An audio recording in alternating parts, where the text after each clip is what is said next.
I would have guessed that I would have been my second year coaching USA youth teams, because that's something I always, grew up watching, and probably never thought I had an opportunity to do it. So yeah, it's been a great run, but I'm excited to kind of have this experience, and hopefully it's a success.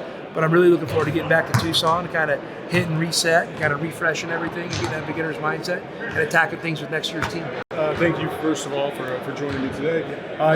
The process that you take for Team USA versus what you do at Arizona, is there any difference in terms of the two and how you approach it? I mean, not significant. When you're wearing the USA shirt, I'm representing my country, and each of us here, coaches and players, has a different home and a different team that we're usually working for or playing for. So, but when you come to this setting, it's about all uniting, and the approach isn't any different. We're always going to start to try to build a really positive culture, and get guys to love each other, to play for each other, to support each other, and then we're gonna put in a system, and the system that we're putting in here is pretty similar to the system that we run in Arizona. So obviously I'm comfortable with that, and these guys seem to be doing a great job picking it up. The nuances of coaching, with Grant.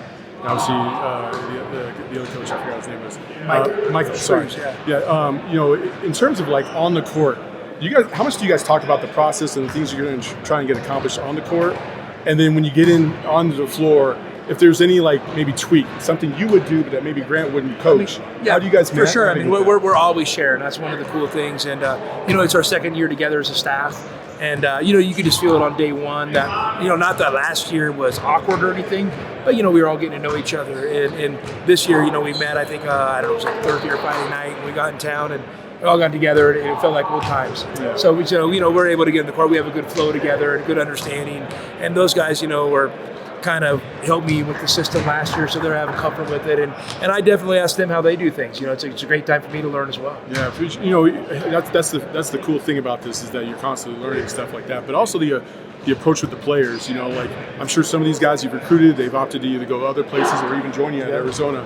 But building those relationships, how do you navigate that? Especially, like you had some cuts, and maybe some of those guys are guys that you're trying to recruit as well, and how do you navigate that? Well, when you're wearing the USA on your chest, your job is to represent USA, and that's only fair to all the other coaches, all the other programs, all the players. So that's the folks, and obviously we've recruited some of these kids, and we've gotten some.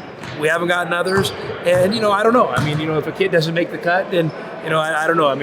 I don't feel like it's me that's necessarily cutting them directly, but it's something they probably got to figure out. And I respect the kids for coming to this, because these kids are all really talented.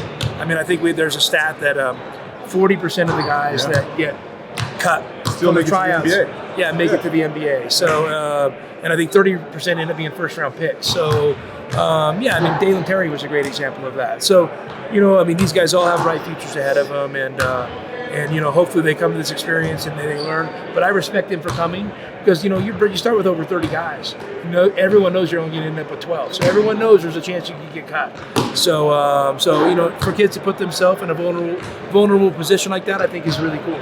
Last question: from day one at Arizona to right now, and everything in between with Team USA and making the Sweet 16 and stuff like that, how much have you changed as a coach from day one to now? Well, listen, I'm sure I've changed. One of the challenges, I think, is how do you get that beginner's mindset where you have that energy and enthusiasm like you're just starting something. So that's something I'm really focused on, and I know I've gotten a lot better, and everything we've been through has been great. I know I'm hungry to accomplish more. I wouldn't have guessed 5 years ago.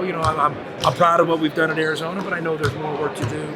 I would never have guessed that I would have been my second year coaching USA youth teams, because that's something I always grew up watching, and probably never thought I had an opportunity to do it. So yeah, it's been a great run, but I'm excited to kind of have this experience, and hopefully it's a success. But I'm really looking forward to getting back to Tucson, to kind of hit and reset, and kind of refreshing everything, and getting that beginner's mindset, and attacking things with next year's team. Do you get a kick out of coaching fundamentals or scheme more? Both. Yeah? All of it. Okay. I love it all. All right. Yeah. Coach Tommy Lloyd.